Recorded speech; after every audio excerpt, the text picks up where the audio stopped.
everyone. Welcome to episode number 80 of Merritt in the Morning. We are coming to you today from the Indiana State Fair. But before we get to that, the Fall Creek Pavilion at the Indiana State Fair. Formerly the Hog Barn. The Indiana Farm Bureau, Fall Creek. Indiana Farm Bureau. Indiana Farm Bureau, you can sponsor Merritt in the Morning. Yes, you could. He is 30-year State Senator Jim Merritt. He is Brad Klopfenstein, the president of the Greater Lawrence Chamber of Commerce. All-around good guy. Well, thanks, Jim. We don't have our work hard and be nice sign. We don't. This month. We just have to tell you, our whole motto is work hard and be nice. Yeah, that's the whole idea. So today we were with Ray Allison of the Indiana State Fair. Welcome to Merritt in the Morning. Good morning. Great to be here. Thanks for having me. You're welcome. Thanks for hosting. We don't usually go on the road. Usually we make you to come to Lawrence. Well, we love that you chose the Indiana State Fair to go on the road. You know, we had talked about doing it on the tram. Yeah. And the Ball State University. Yes. Tram. Skyride. Yep. Skyride. That would have worked great. Yeah. I would not have joined you. I'm terrified of heights. I've never been on that thing. And by the way, Leroy Lewis helped us put this together for the State Fair. Thank you very much, Leroy. Yeah. And thanks to Josh Gillespie, our producer, who's behind the camera, who's willing to travel and put up with our shenanigans. Yeah. So, Ray, this year it's year of baseball. We have sponsors. Oh, Jim, I'm glad you thought about with pigs right next door. Ham. Oh my goch. The cow This is like bringing all of our sponsors together. Yes. Josh, go get us a piglet. We want to thank Stockyards Bank and Trust. When they do a grand opening and other things, I did find out, Jim, we can reserve the giant inflatable pig anytime we want. Oh, wow. So we need to think about that. For the cows love that at Honey Baked Ham. Yeah, exactly. Yeah. So Stockyards Bank and Trust locations all over town, 71st and Binford, downtown Indianapolis, Carmel, Plainfield, Greenwood, Center Grove, coming soon to Midtown at about 22nd to 29th and Meridian. I also want to thank the Honey Baked Ham Company. We are at the infancy of their product evolution cycle here in Hog Barn. So Honey Baked Ham Company, they are open for lunch and dinner, basically 10 to about 6:30. They are open for lunch, dinner, catering. You can eat in, you can carry out. They've got all the main dishes, the sides, sandwiches, beverages, anything you need. They will make your lunch spectacular as well as your party for thousands of people. Give them a heads up if you got thousands of people. Now, Ray. Yes. Ray Allison. You know, I served on the commission for just a bit, a couple decades, and I love this place. And Ray, as I said, this interview is about you, and it's also about your first week or your first fair, if you will. Just want to give you an opportunity to talk about yourself and where you grew up and how long you've worked at the fair, and just some of your some initial thoughts about Ray Allison. My least favorite topic. That's why I asked. Yeah, well, again, thank you guys for being at the Indiana State Fair. We're so happy that you chose to come on the road with us today. Yeah, so this is my first year as the executive director, but it's not my first rodeo. No. This is my 34th fair. I started here as a 19-year-old college intern back in 1993, and I always joke that they've been trying to get rid of me ever since. And then instead of getting rid of me, they've made the mistake of promoting me to executive director. So I've got a long history here, 4 years as a college intern. I came back every summer because I loved it so much. I had a job outside of the fair industry for about a decade in the advertising industry, but I took vacations to work the fair every summer. And then I started here full-time in 2007, worked my way through the ranks, and officially took over on April 1st as the executive director. Well, this is a fabulous place to work. I had a daughter who was an intern here, and she thoroughly enjoyed it. Jennifer now is pregnant with her third child. Oh, that's fantastic. So they love coming out here, but it's been an interesting ride for the 34 years. This was just the pig barn at one point. Yeah. And we worked really hard to improve all facets of the fair. We've seen, the Coliseum being renovated, 99% of it renovated. And I used to watch the Pacers play in there back in the 60s, and the rebuilding of this facility here, among a lot of different changes and alterations, and really rebranding the fair. Yeah. And I remember back a long time ago, we had a fiscal impact study. And as I recall, the fiscal impact at that time, this is decades, at least 15 years, we had $121 million fiscal impact to central Indiana. Yeah, well, I can tell you, Jim, we've almost tripled that. So we did our latest one a couple of years ago, and we're now up to almost $330 million in annual economic impact. This facility has become an economic engine for the state. And it's because of the support of multiple governors, the General Assembly, and our fairgoers and the folks that attend events here. You know, we host 400 events here on the campus. Yeah, throughout 363 days. Yeah, I mean, there's hardly a weekend that there's not something going on here. And we take great pride in that we've been able to steward this facility over the last 30 plus years. I think we're up to almost $300 million in investment over that time. That's really, again, allowed this facility to transform. Yeah, I've been telling people a lot as I've reflected on my time here this year that in 1993, I was a 19-year-old intern. It was just a few years after the ADA, the Americans with Disabilities Act, passed. And they handed this 19-year-old kid a clipboard and a checklist, a tape measure, a flashlight, and a pencil. And I walked every facility on these grounds, and I measured every door, every toilet, every paper towel dispenser, every sink, and put together this report that basically said this place was not in good shape. Yeah, we were not accessible. Yeah, at all. And you know, that along with some other things were kind of the jumpstart to the investment that's taken place here over the last 30 plus years. And it's just been phenomenal to see what this has become. And we're not done. I mean, our best is still ahead. We're just getting started. We've got a lot more projects in the hopper that will slowly get rolled out. And this year we've done a lot. New entry off Fall Creek Parkway that I'm sure you've seen that's just beautiful. We really dressed up our whole east perimeter. We're hoping to be able to do the same thing on 38th Street here soon.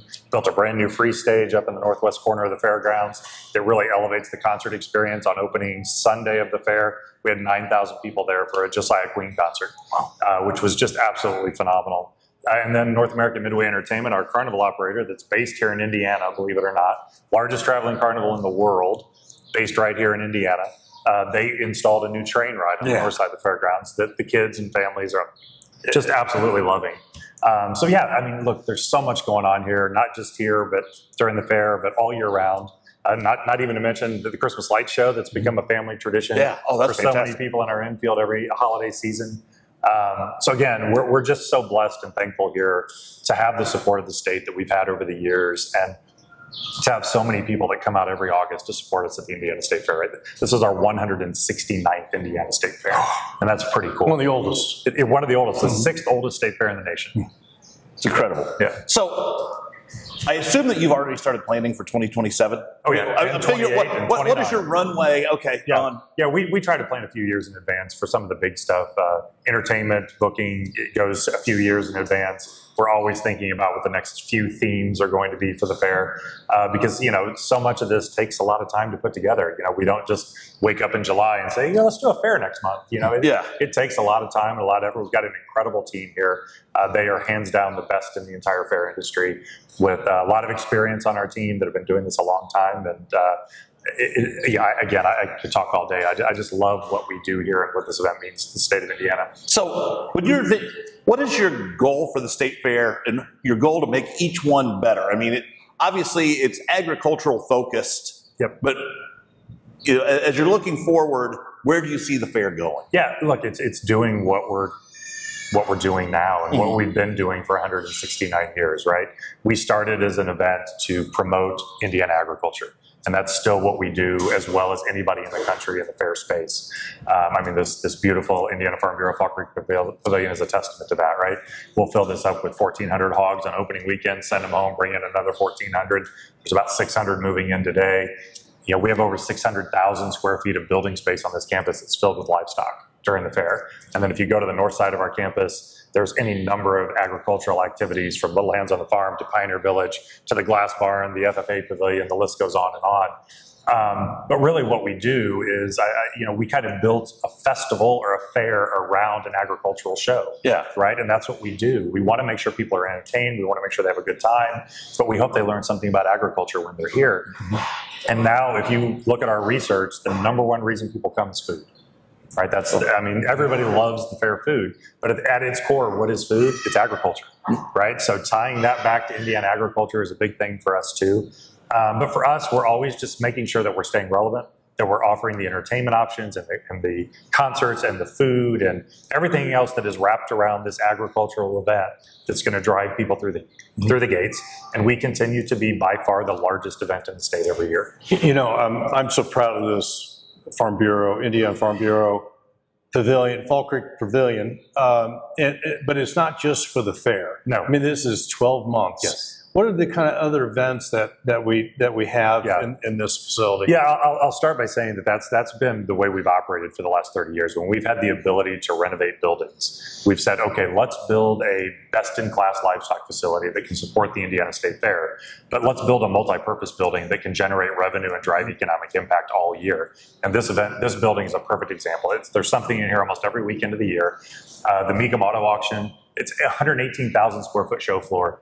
The Mecum Auto Auction that comes every May, they carpet 118,000 square foot and put classic cars down there. I accidentally bought a car at Mecum once. Accidentally? Yeah. Just walked there and raised your hand at the wrong time? Yeah, pretty much. Yeah. But really, the highlight of this building, non-fair, from December through the end of March, we build a 200-meter indoor track in here. And we host collegiate and national track events at all levels. This upcoming year will be our third year hosting the Big Ten Indoor Championships. 2 years ago, we hosted the NCAA Division II Indoor National Championships. And this February, we're hosting the USA Track and Field Indoor National Championships. So we've taken this building and we've put it on the map. And it is one of the fastest and most competitive tracks in the entire country. People are flocking here to experience this. And again, it's just generating more economic impact, bringing more people to our city, driving tourism, and doing all of the things that we try to do 365 days. Ray, I don't want to hear that it's a fast track. Jim doesn't even know this. Jim, in the obscure history of Brad Klopfenstein, I am a track record holder at Mount Vernon High School in the 4x200 indoor relay. Okay. Which it is such an obscure event, you have to have a 200-meter track and it has to be indoors. You only run it once or twice a year. But now that I hear you have a fast track and you use it fairly often, my guess is my record is not still. No. Well, we host the Hoosier State Relays here, which is the unofficial I'm doomed. state championship for indoor track. So just lace up your spikes Okay, and I come back out. got to work. Got to We'll see you in March. re-enroll in high school. We were fortunate to put $65 million in the rehab of the Coliseum. Yeah. And what are all the different kind of uses for that facility? Yeah, I mean, the Coliseum in the 10 years, since 12 years, whatever it's been now, since we renovated, the time flies, right? It's hosted everything you can imagine, from concerts to professional hockey to Division I basketball. When the NCAA basketball tournament was here a few years ago, and they hosted the entire thing here right after COVID, we hosted 8 games as part of March Madness in that Coliseum. Concerts, gymnastics and cheerleading events are huge right now. Robotics competitions are going on in there. I think there's high school graduations. I think there's 12 high schools in central Indiana that have their graduations here, including Lawrence Central and Lawrence North, right? Right. So I think there's almost 200 event days in that building a year. Wow. So it's still getting used. Yeah, and after we finish here, we're going to go eat. You should. So what's your favorite, what I call silly food? Yeah. What out of the ordinary food at the fair this Look, this year? I always joke that's like asking someone, a parent, to pick their favorite child. Right? I don't like to pick my favorite food at the fair. And you're a part of picking all the foods, right? Because my goal is I want you to eat so much you throw up before you leave. Right? That is the goal at the fair, right? If you've done it right, you've eaten so much that's all you want to do. But no, I mean, there's so many great foods here. We just announced our Taste of the Fair winners yesterday. The Smork at Nitro Hog, just in front of the Coliseum, was the winner. The Smork, huh? Yeah, the Smork is a crazy concoction of a butter biscuit with pork, marshmallow cream, chocolate, barbecue sauce. It's incredible. We're going to go have that. You have to go try that. Number 2 was the pickle pesto pizza. You got to try that too. It's pretty amazing. I think we had 49 entries in the Taste of the Fair this year. Every stand that entered has a sign letting you know that they were part of it. So that's what I would encourage you to start. Well, that's cool. Go stand by stand and try every one of those entries. Yeah. And now in the wintertime, they'll bring samples to you, right? Well, How do you pick them? Yeah, Figured it out? what happens is they all get to create their own nominations. We don't restrict what they do. We just ask as many that are willing to participate in the competition. And then we do a tasting event the day before the fair starts, and we invite the media in. And all of the participants are there, and the media gets to try it. Social media influencers are there. So it's a really fun way to kick off the fair and highlight the new fun fair foods. Now, Jim, I saw Oreo I just saw this announced yesterday that apparently they now have like 3 new flavors that they're putting out as trials. One of them, though, deep fried Oreo, is one of the 3 flavors. I'm sure they got that from the fair. I'm sure they did. Yeah. It's one of the most popular deep fried foods here is the deep fried Oreo. And attendance is, regardless of the weather, because it's been a kind of a rough couple weeks, attendance is pretty good this year. Attendance is just fine. When the weather is good, people are coming. Yeah, and it's state fair weather right now. It's state fair weather this weekend, so we encourage everybody to come out this last weekend. $2 Tuesday this week was huge, our biggest promotion that we do. But, look, we had some challenging weather the first week. Oh, yeah. We had a lot of rain. Everybody did. But at the end of the day, we're just happy that we're here, that we got to continue to operate. There's so many Hoosiers around the state that were impacted so much more than we were. Catastrophic flooding across the state. We just want to be that event that's here, it's open, and if you want to get away, you want to have a great time with your family, make some memories, come out to the and ride a railroad. Right. Hold these thoughts. Jim, we got business to take care of. Ham, we want to thank our sponsors, the Honey Baked Ham Company. Locations 96th in Michigan, Greyhound Pass in Carmel. I'm encouraging the Honey Baked Ham Company, put your logo on the side of one of these hogs. Just say, this will be delicious honey baked ham one day. Marketing 101. Yeah.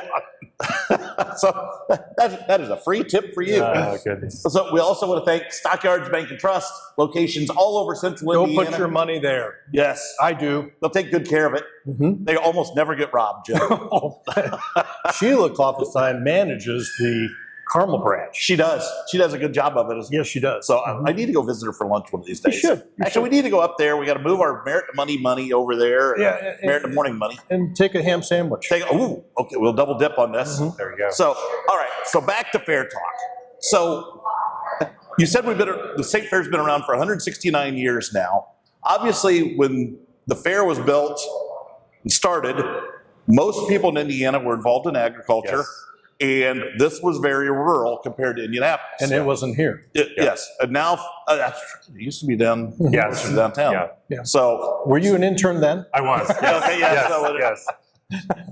So fast forward to now, less than 1% of the population is involved in agriculture, and we are now in an urban setting. How has the fair evolved, and how do you then take an agricultural event and then reach out to the people around here who might not otherwise ever see agriculture? Yeah, that's a great question, and you're absolutely right. We started in 1852. Right, we moved here in 1892, here on 38th Street. And now, Cindy Hoy was the executive director then. In 1852, she did a good job getting us started. She and I used to always joke that she started before the Civil War and I started just after, right? But we've been here since 1892, and you're right. When we started in the 1800s, probably 75% of the Indiana population is involved in production agriculture. Now we're down to less than 2%. And when we started the fair as an agricultural event, the entire idea of the fair to begin with was a way for farmers to learn from farmers. They came and they demonstrated their best products, their best livestock, but they learned the best tips and practices on how to grow animals and grow crops and the latest technology. You fast forward to today, what we see ourselves as now, instead of farmers learning from farmers, we're the conduit for agriculture and the consumer, right? The consumer that consumes their products, right? Agriculture is the only economy in the world that touches every single person on the planet. Yeah. Because we all have to eat, right? So we take that very seriously, that we are that conduit now so that agriculture has a place to be showcased. And we have an event that draws almost 900,000 people every year where we can showcase that and we can show consumers where their food comes from, and we can let them interact with the people that are growing it, raising it, producing it on a daily basis. And that's something that we take very seriously, and we love that we get to do that and showcase it every year in August. And what's also great about the Indiana State Fair is the competition. And competition breeds success, and there is so much competition with hogs and with the smork and with the taste of the fair. I mean, there are so many places that people can come and do their best. Yes. And that kind of engenders success, I think. It does. And it's really cool too, because it's not just youth and it's not just livestock, right? We've got thousands of 4-Hers that are exhibiting thousands of animals here every year. But you go to the north side of the campus and we've got all the 4-H static projects with all the youth entering their needlepoint and their woodworking and their Legos and their photography and their art, and the list goes on and on. But then you go to the Indiana Arts Building, and you've got Hoosiers from every walk of life, from all ages, from the youngest to the oldest, that are doing the exact same thing. Bringing their best. And they're baking and they're cooking and they're taking photography and they're painting and they're sewing. And we get to showcase all of that for competition. And then you take it even further with the youth talent competition, the baton twirling competition, the band competition, the cheerleading competition. I mean, the list just goes on and on. And that's part of it. All these people want to be crowned champion at the Indiana State Fair. Yeah, and everybody's trying to do their best, that makes everybody better. Yeah, absolutely. The motto 4-H, make the best better, right? Yes, That's what exactly. we do every day here. Yeah. So in your tenure, and when Jim was in the legislature, they allowed the fair to sell booze finally. So now the Brewers Guild has a pavilion. I think a lot of thanks goes towards Cindy Hoy and her leadership. Probably 20 years as executive director. 20 years, yeah. And you had her out the other night. We did. On stage. Yeah. And Cindy, you did a terrific job. I witnessed it straight up. Yeah. And she helped build this into a fabulous event the legislature loved Cindy, and Governor Daniels did too. Yeah. Well, look, I mean, Cindy was here for 38 years total. 30, yes, right? She was an intern as well. She spent 18 years as the marketing director. She came here as the marketing director in 1988, I believe.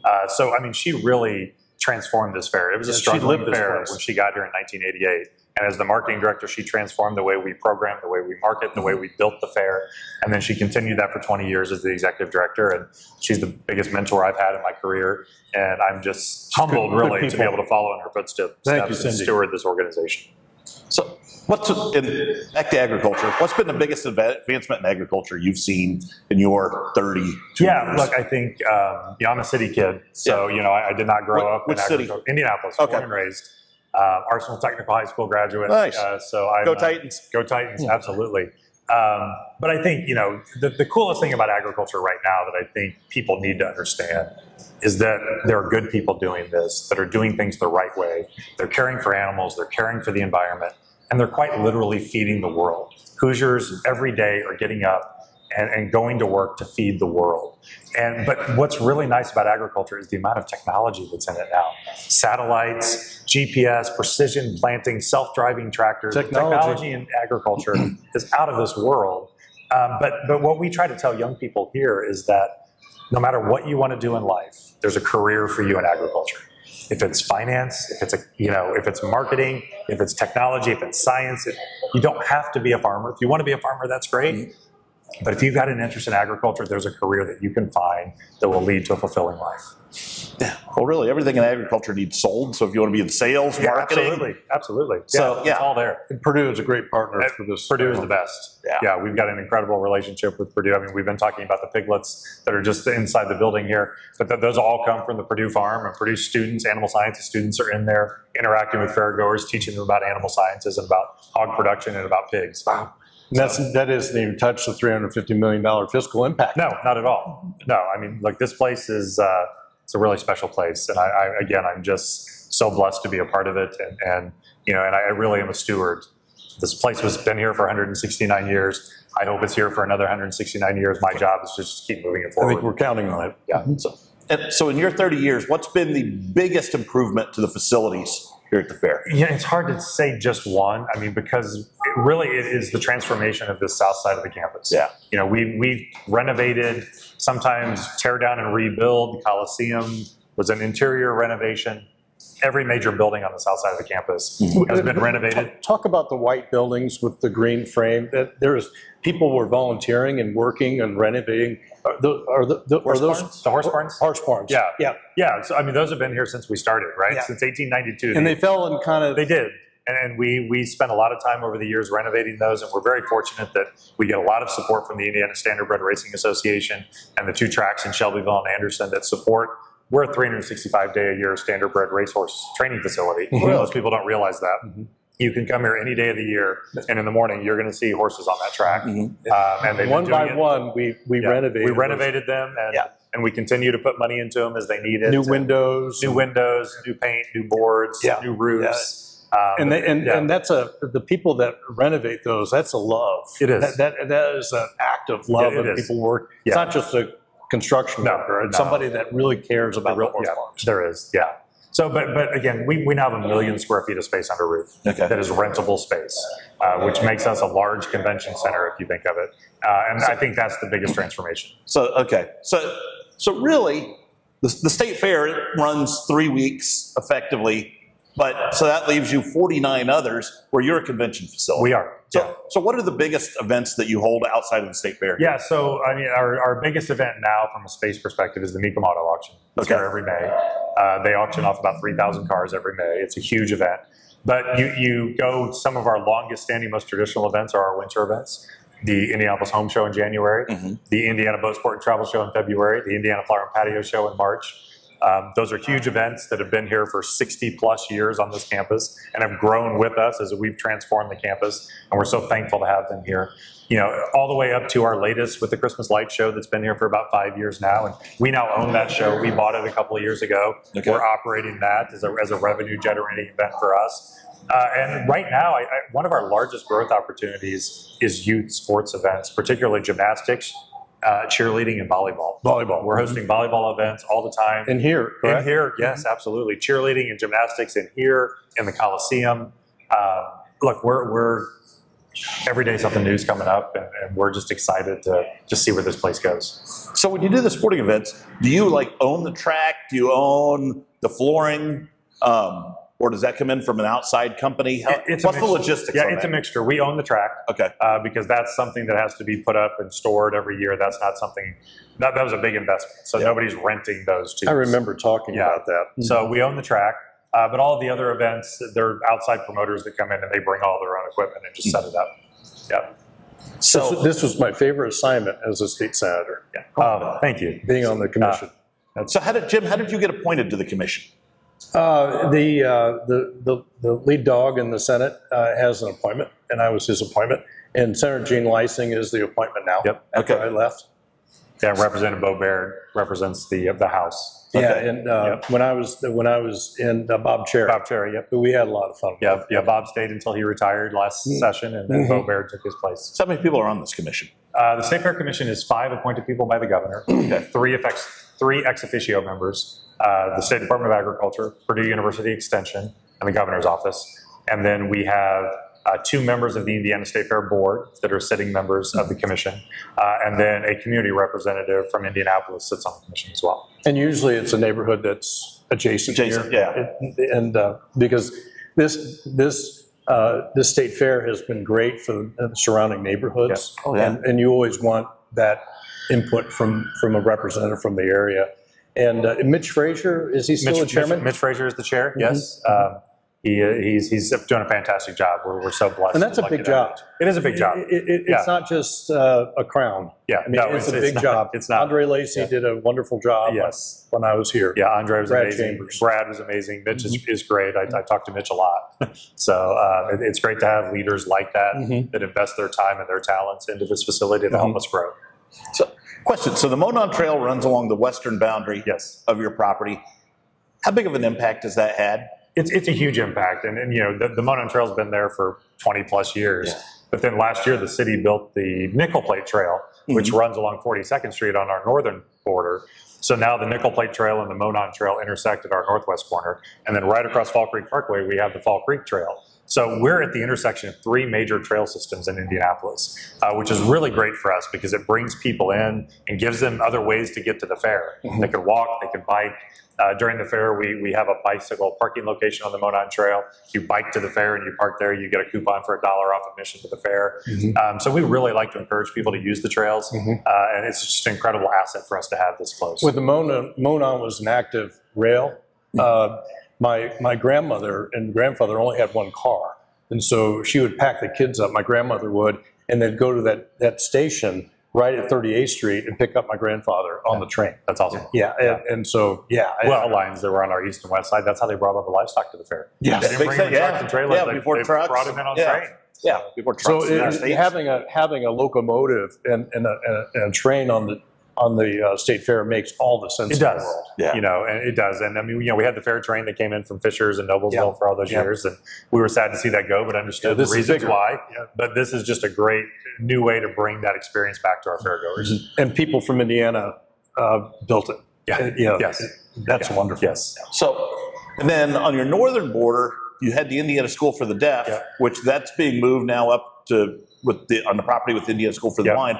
What's going to happen to that property, and is it going to be fair related? We sure hope so. We're Okay. working with the state right now to figure out what the future of that property is, but we're really hopeful that it will become part of the Indiana State Fair and the state fairgrounds moving forward. It's incredibly important and vital to the operation of the state fair because we park cars up there. Parking, Yeah. yeah. no question about it. But we've got a lot of other ideas and plans for that property, and we're working with the state right now to see what that might turn into.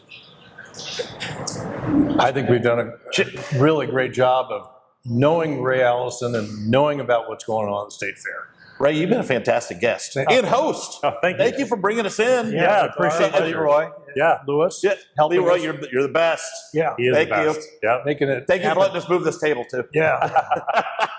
So We're coming back yes, we will next year. Yep. You might have to have Ray come up Come back tomorrow. It's tomorrow. an off season. Yeah. You know. Ooh, every day. And Sunday, we got a couple days left. Hopefully my grandchildren will be out here this weekend. Good. Oh, that'll be fun. That's great. So, well, Ray, thank you for being our guest on Merritt in the Morning. You've been watching episode number 80 of Merritt in the Morning. This week we come to you from the Indiana State Fair. Thank you to Josh Gillespie, our producer. We also want to thank our sponsors, Stockyards Bank and Trust, locations all over central Indiana and Kentucky, and they're taking over the Midwest. And also thank you to Honey Baked Ham Company, locations at 96 in Michigan, Greyhound Pass in Carmel. Go in there and say, I want to eat that pig that I saw at the state fair. So, thank you for watching. We'll see you next time. 1, 2,